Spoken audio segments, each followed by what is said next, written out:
Prayer takes a lot of work. And what I've realized that more and more over the years. And I always think of St. Paul's analogy of the spiritual life as a race. And he talks about how runners and athletes will train, to win a crown of laurel wreaths, but how we're training for the crown that's imperishable. People often wonder who we are. Why do we dress this way? What do we do all day? Why do we live this kind of life? What does it mean to be a sister, a priest, a Catholic? We want to help you navigate life through faith to find the truth of God and all His glory, because the truth shall set you free. Welcome back to Go LE Digital and our podcast series on vocations, The Truth Shall Set You Free. And I just think that is such a beautiful topic, and I just keep wanting to mention it more and more because truth is the motto of the Dominicans, you see. And so we speak truth, or at least we better. And the more truth we know, the more of God we know. And we can know that truth at an earlier age than sometimes we think that we can. And so today I have a very special guest, one of my sisters, Sister Maria Benedicta, and she entered the convent right out of high school, as did I, Sister. And so let's begin, Sister, by telling our audience and our listeners, tell me a little bit about your growing up, about your family life. Where were you born? I was born in Dayton, Ohio. Nice. And I'm the oldest of 4 kids. And I was raised Catholic. So my parents, they were really good about bringing us to Mass every Sunday. They had a reversion to the faith shortly before I was born. And so they were also kind of learning about the faith as I was growing up. Interesting. And they were really good about showing us what it meant to be Catholic, especially by their example. Okay, Sister, by their fruit you shall know them. So with you sitting here and being my sister, and I certainly do know your parents, but that obviously, even if I didn't, would say a great deal. Can you mention anything about their reversion? Like, what was the impetus? What was the grace? What brought them back? Because if they hadn't come back, you might not be sitting here. That's true. From what I remember of the story, it happened when they were both living in Massachusetts. So my dad's originally from up there, and that's where the two of them were living before I was born. And so they were part of a young adult or young couples Bible study, along with a couple who would become my godparents when I was born. And so nice. The 4 of them all had a reversion through that Bible study and through the pastor of Blessed Sacrament Church, I think, where they were going at the time back to the faith.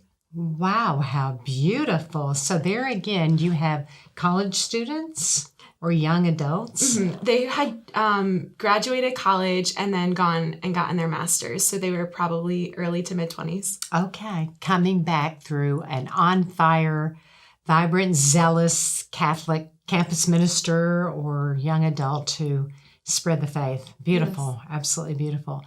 So now they're back in the faith, but I like the way you express that. We began learning it together. Mm-hmm. Tell us more. So one of the things I really remember from growing up that my parents did with us was during the season of Lent. So we didn't necessarily pray the rosary together every night or really pray together much as a family. But during Lent, we would have a different prayer or a different activity that we would do every day as a family.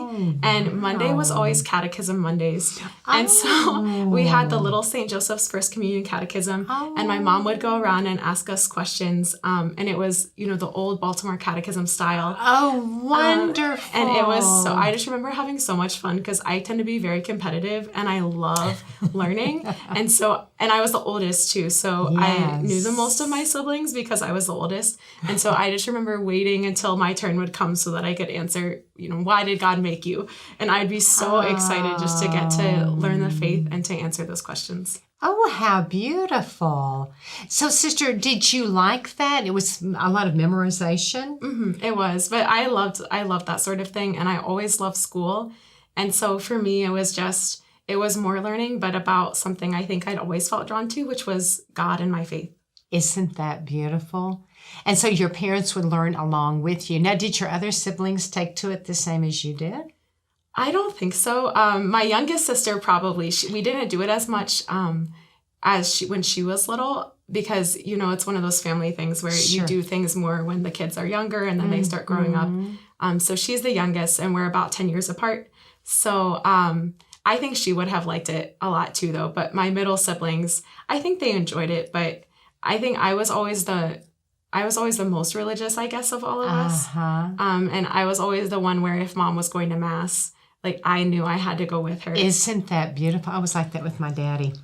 Now, sister, your youngest sister, she's the one that we think maybe has a religious vocation too, correct? That's what she's been saying ever since she was little. So we'll see how that works. We shall see how it works out. Okay, sisters, so did you go to a Catholic school or did you go to a public school? I went to Catholic school. So we had a parochial school attached to our parish. And I went to that from kindergarten through 8th grade. And then we have 3 local Catholic high schools. So I went to one of them for my high school years. Okay, three local? Yes. You're kidding. From East Tennessee, we have like one, and the next one's 200 miles away or whatever it is. Anyway, you had 3 local Catholic high schools. Yes. So how did you decide which one to go to? It was the closest to my grade school. So my grade school was a feeder school for that school. Oh, I see. I remember my mom also telling me she liked it because one of the schools was a lot. It had mostly white kids went there, and it tended to be like more middle upper class. And then the other one was downtown, which was farther away. But then also downtown Dayton is not necessarily the safest place in the world. And she thought, I went to Carroll High School, and she thought that Carroll was kind of a nice mix of the two of them. Oh, that's nice. So it would Keep give you me balanced a good and perspective. normal. Excellent. Did you enjoy high school? I loved high school. Yes. What was your favorite subject? My favorite subject in high school was English. English. Well, you are a good writer. I loved writing. And sister also loves Shakespeare, as do I, but I'm only a kindergartner in reading his incredible works compared to you. And we just put on a play. Tell our audience about that. So we put on The Taming of the Shrew. We just did a little stage reading of it. But during the time of COVID quarantine, we've had a little bit more time on our hands. So there's been a group of us that's been just reading through Shakespeare's plays, just a cold reading, and then discussing them and enjoying them and laughing at them while we read them. And we really wanted to share that with the community. So we did a little bit more practice on this one, and I was able to teach some little Shakespeare workshops on how to act Shakespeare. And the sisters worked really hard, and we were able to put on a staged reading of the show, which was a lot of fun for all of us. Which was excellent. Thanks, sister. It was very entertaining. It was very enlightening, and it was very well done. I do, if the tailor does say so himself. Okay, sisters, so in high school, what were the pros and cons of even considering very seriously a religious vocation, or since you obviously had it quite figured out by senior year, but I'm not so sure that you did by freshman year. So tell us a little bit about how God and you together made those 4 years so important. Well, going into high school, I was pretty sure I had a religious vocation, and I was pretty sure it was to this community. I'd only ever met the community once. My mom and my confirmation sponsor and I came up the summer before my 8th grade year to see one of our first profession ceremonies. Because I had received a mailing from the community and just really received a grace in that moment, seeing the pictures of the sisters and reading about our community's charism and apostolate. I just received the grace to know that this was where God wanted me to enter. And I knew that very clearly throughout my middle school years. But then when I entered high school, I didn't really have a very good relationship with God. And it wasn't at all that I was antagonistic towards the faith, or that, I didn't want to pray, or I didn't want to have a good relationship with God. It was just too hard. Explain. Why too hard? So prayer takes a lot of work. And what I've realized that more and more over the years, and I always think of St. Paul's analogy of the spiritual life as a race. And he talks about how runners and athletes will train, to win a crown of laurel wreaths, but how we're training for the crown that's imperishable. Beautiful. And everybody in my family runs, where I'm not really a runner, but did cross country growing up. And I think that analogy fits very well, because when you do something like running or playing a sport, when you start, it really hurts and it's no fun at all, because your body's not used to it. Mm-hmm. But then you get to the point where all of a sudden you go out for a run one day and you realize, I actually really enjoy doing this. Wow. And it's fun. Beautiful. And this is what my body was made to do this. It just wasn't prepared before. Mm. And I think it's the same way with the soul in prayer, where when you start, because of concupiscence and because of original sin, and because of just all the distractions in the world, the soul's not ready to pray right away, even though that's what we were made for. And it really takes hard work, and it takes effort, and it takes lots of not feeling God or not necessarily hearing his voice, even though he's speaking. It takes a lot of that sort of practice before the soul actually enjoys prayer. And so as a high schooler, that's not something I really wanted to put in the time for. And so I just kind of slowly, I think, slipped away from my faith, because in my mind, there were better and more fun things to do. Sister, you explained that beautifully. And I like your analogy, which of course St. Paul does too. But I think that's so important for our listeners and viewers to realize that prayer does take work, as does anything important in this life.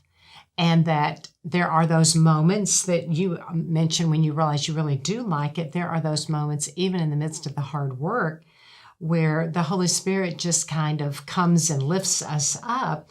And all of a sudden we realize, I'm not really doing it as much as I'm allowing God to do it inside my heart.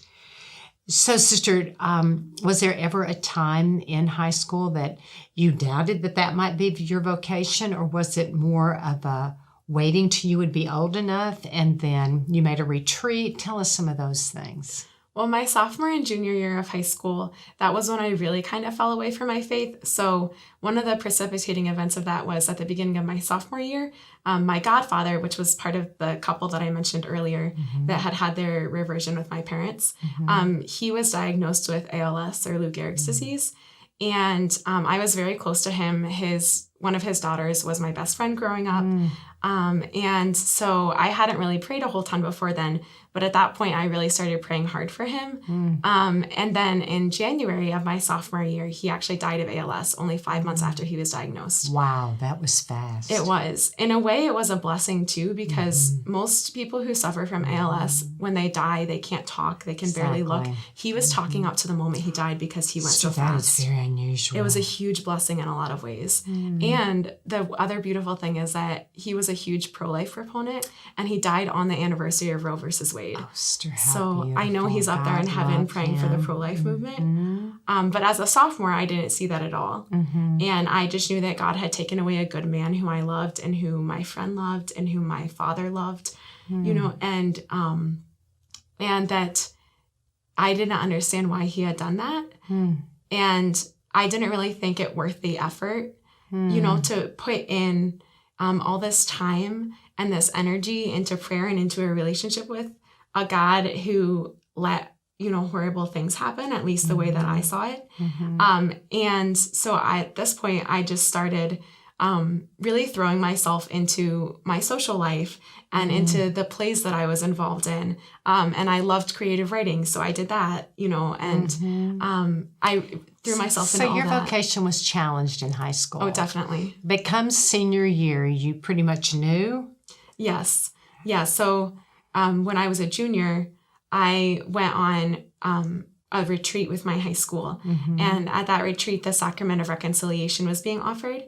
And I really knew when I was on that retreat that I had to go to confession, and I had to just make myself right with God, because I was miserable. Sister, I love that, because several of our sisters have mentioned in these podcasts that one or other of the sacraments, sometimes it was confirmation, but always it involves the Eucharist and confession, that the sacraments are the ways that we stay plugged in. And many times, as you just said, we reach truth within ourselves. We began by speaking about truth.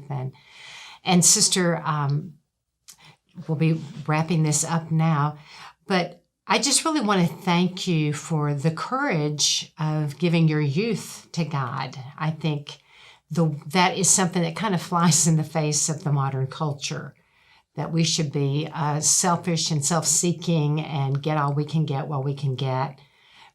And that's no way to happiness or fulfillment or certainly eternal joy, let alone temporary joy or any kind of joy. And so really, I just really want to thank you, and I want to thank your parents for raising you so well. And we'll see about your little sister. So maybe we will have another sister of a sister in our community, if that's God's will, and whatever is his eternal plan for each one of us. But thank you for coming today, sister. And as a vocation director, I have to say you made me very, very happy that you were ready and, ready to enter and actually fighting to be able to enter as soon as you graduated, which is a sure sign God has grabbed your heart and you're giving it back to him.